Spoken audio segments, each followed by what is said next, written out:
হাত এগিয়ে দিন।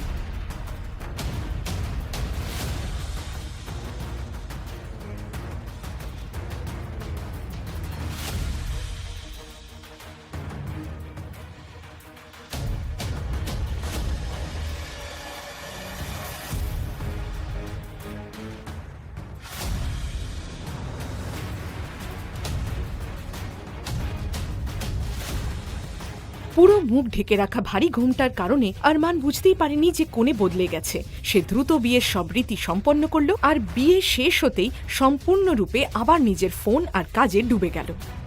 যখন শহরের সবচেয়ে বিখ্যাত এবং ধনী উত্তরাধিকারী আরমান সিংঘানিয়া তার নতুন বউ আস্থাকে নিয়ে নিজের বাড়ির দরজায় এসে পৌঁছালো, তখন আশেপাশের মহিলারা নিজেদের মধ্যে ফিসফিস করা শুরু করলো। আরমান সিংহানিয়া বিয়ে করে নিল? ও তো মেয়েদের সহ্যই করতে পারে না, তাই না? আরে আস্তে বলো, যদিও শুনতে পায় না তাহলে তোমার রক্ষে নেই। আর কার কার মুখ বন্ধ করাবে এই পাগল সিংঘানিয়া? গোটা শহর ওর সত্যিটা কিন্তু জানে। জানি না কোন মেয়েটার কপাল পুড়ল যে এরকম একটা শয়তানকে বিয়ে করে তার বউ হলো। শুনতে পাচ্ছি আমি, কানে কালা নই। সবাই জানত যে আরমান মেয়েদের প্রতি ভীষণ ঘৃণা পোষণ করত, আর এই ঘৃণা থেকেই এমন গুজবও ছড়িয়েছিল যে আরমান সিংঘানিয়া মেয়েদের নয় বরং ছেলেদের পছন্দ করে।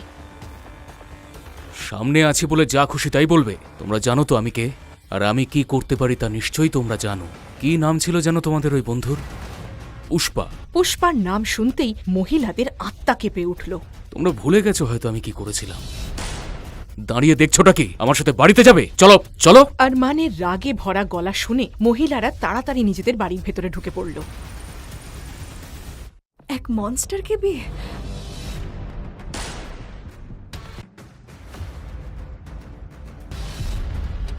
ওই মনস্টারকে বিয়ে করে ওর সন্তানের জন্ম দিতে হবে। আস্থা, তোর কাছে অন্য কোনো আর পথ নেই। তোকে এই বিয়েটা করতেই হবে। আমি এই বিয়ে করতে পারবো না। আমার ডক্টর হওয়ার স্বপ্ন অসম্পূর্ণ থেকে যাবে। তুই জানিস এদের কত ক্ষমতা? সবকিছু করতে পারে এরা। তোর মামার প্রাণ পর্যন্ত যেতে পারে। এত স্বার্থপর তো তুই নয় যে শুধু নিজের কথাই ভাববি।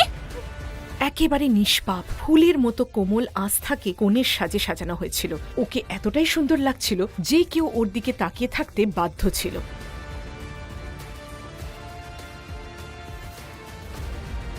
আর অন্যদিকে ছিল সেই হ্যান্ডসাম মনস্টার। ব্যাপারটা ঠিক কি হয়েছিল আসুন তাহলে শুনি এখন এখানে একদম ফ্রিতে।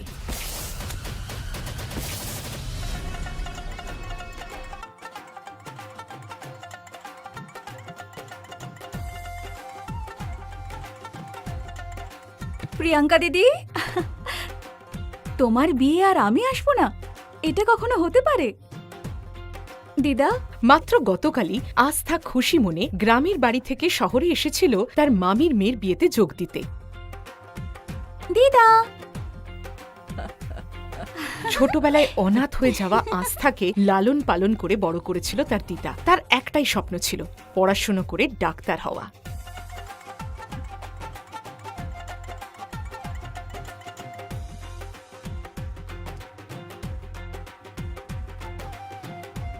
কিন্তু এটা কিভাবে হলো? কিভাবে আস্থা কোণে হয়ে গেল? ব্যাঙ্গালোরে হাজার হাজার মানুষের ভিড় আর ক্যামেরার ঝলকানির মাঝে ছিল দেশের সবচেয়ে ক্ষমতাবান ব্যবসায়ী আরমান সিংঘানিয়া। আর আজ তারই বিয়ে হচ্ছে। কিন্তু মণ্ডপে উপস্থিত থাকা বর নিজের কনের জন্য অপেক্ষা না করে ল্যাপটপ আর ফোন নিয়ে ব্যস্ত ছিল। পুরো শহর অবাক। আরমান সিংঘানিয়ার মতো একজন মানুষ কেন একটা মধ্যবিত্ত মেয়েকে বিয়ে করার সিদ্ধান্ত নিল?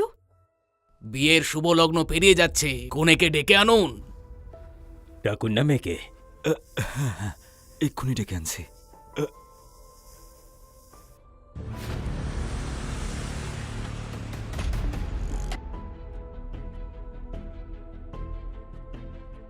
আরমানের কোণে প্রিয়াঙ্কাকে পছন্দ করেছিলেন আরমানের দাদু আলোক সিংঘানিয়া। প্রিয়াঙ্কা ছিল তাদের অফিসের একজন ক্লার্ক মনোজ মালহোত্রার মেয়ে। অত্যন্ত সরল আর সাদাসিধে মেয়ে প্রিয়াঙ্কা বাবার চাপে এই বিয়েতে রাজি হয়েছিল। কিন্তু আজ এই বিয়ের দিনে মনোজ যখন নিজের মেয়ের ঘরে ঢুকল, ঘরের অবস্থা দেখে তার পায়ের তলার মাটি অবধি সরে গেল। মণ্ডপে যাওয়ার ঠিক আগেই প্রিয়াঙ্কা উধাও হয়ে গিয়েছিল। আরে তুমি কি করলে? প্রিয়াঙ্কার বাবা মা বিষয়টা বুঝতেই তাদের পা কাঁপতে শুরু করলো। ঠিক তখনই আলোক সিংঘানিয়া বুঝতে পারলেন কিছু একটা গন্ডগোল হয়েছে। সেটা বুঝেই তিনি রুমের দিকে এগিয়ে গেলেন। আরে মেয়ে তৈরি হয়েছে না হয়নি? হ্যাঁ, ও তো রেডি হচ্ছে, কিছুক্ষণের মধ্যে চলে আসবে। আপনি যান না। কিন্তু এই মিথ্যে বেশিক্ষণ টিকল না। আরমানের দাদু ঘরের ভেতর থেকে কান্নার শব্দ শুনতে পেলেন। তিনি দরজা ঠেলে খুলে ভেতরে ঢুকলেন।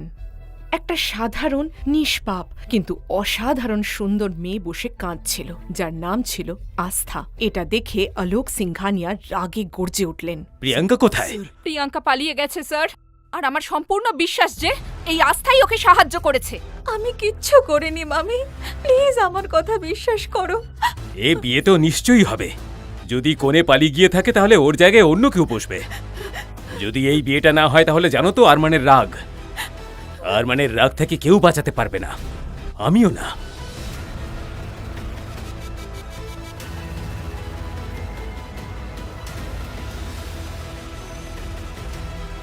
আসলে আরমান মেয়েদের ঘৃণা করত, আর এই বিয়েটা করানোর জন্য আলোক সিংঘানিয়া তার নকল হার্ট অ্যাটাকের নাটক করেছিলেন। যদি কোণে পালিয়ে যাবার কথা প্রকাশ পেত তাহলে আরমানের রাগ সবাইকে ছাই করে দিত।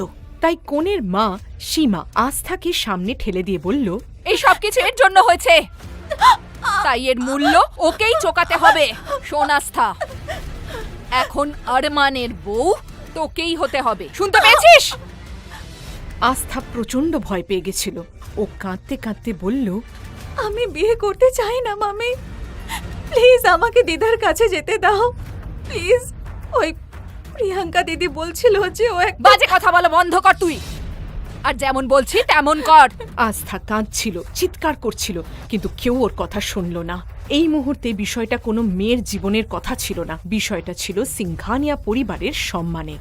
আস্থা, তোমাকে এই বিয়েটা করতেই হবে, না হলে আরমান সিংহানি আমাদের সবাইকে প্রাণে মেরে ফেলবে। আরে তুমি জানো না ও কতটা ভয়ঙ্কর।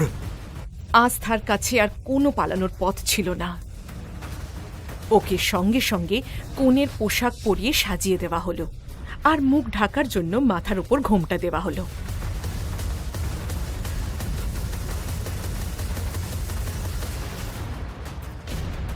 হাত এগিয়ে দিন।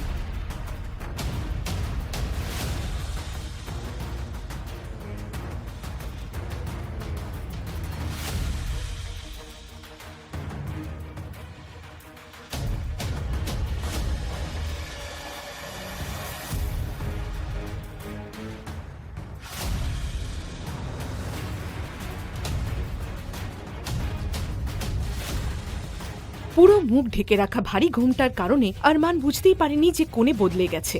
সে দ্রুত বিয়ের সব রীতি সম্পন্ন করল, আর বিয়ে শেষ হতেই সম্পূর্ণরূপে আবার নিজের ফোন আর কাজে ডুবে গেল। বড়বাবু, এখানে এই মেয়েটার সব ইনফরমেশন আছে। এদিকে আস্থা সম্পর্কে সবকিছু জানার জন্য আরমানের দাদু আলোক সিংঘানিয়া তার সম্পূর্ণ ব্যাকগ্রাউন্ড ফাইল আনিয়েছিলেন। কিন্তু আস্থার বাবা মায়ের তথ্যের দিকে চোখ পড়তেই, যারা নাকি এক ভয়াবহ দুর্ঘটনায় মারা গিয়েছিলেন, তিনি সম্পূর্ণ স্তব্ধ হয়ে গেলেন। তিনি নিজের মনে বিড়বিড় করে বললেন, প্রথমে আমি ভেবেছিলাম এই মেয়েটাকে 2-4 দিনের মধ্যেই ডিভোর্স করিয়ে মুক্তি দিয়ে দেব, কিন্তু আর নয়। ও সারা জীবন আরমান সিংহানিয়ার স্ত্রী হয়েই থাকবে। এরপর বিয়ের অনুষ্ঠান শেষ হলো, আর আস্থা এসে পৌঁছল সিংঘানিয়া ম্যানশনের সামনে। আরমান অপেক্ষা না করেই ভেতরে ঢুকতে গেল, কিন্তু হঠাৎই আরমান বাবা, বিয়ের পরে একা বাড়িতে ঢুকতে পারবে না, বৌমাকে নিয়ে এসো। যাও যাও, নিয়ে এসো বৌমাকে।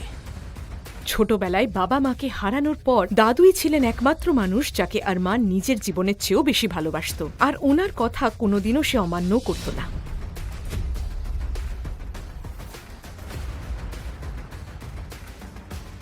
লোকেরা বলতো সিংঘানিয়া ম্যানশনে পা রাখা প্রতিটি মেয়ের স্বপ্ন, কিন্তু আস্থার জন্য এটা কোনো স্বপ্নের শুরু ছিল না, এটা ছিল তার ধ্বংসের দোরগোড়া। আস্থা তার ঘোমটা এখনো তোলেনি, তাই সে কিছুই ঠিক মতো দেখতে পাচ্ছিল না। আরমান রেগে গিয়ে লম্বা লম্বা পা ফেলে বাড়ির ভেতরে ঢুকল। ওদের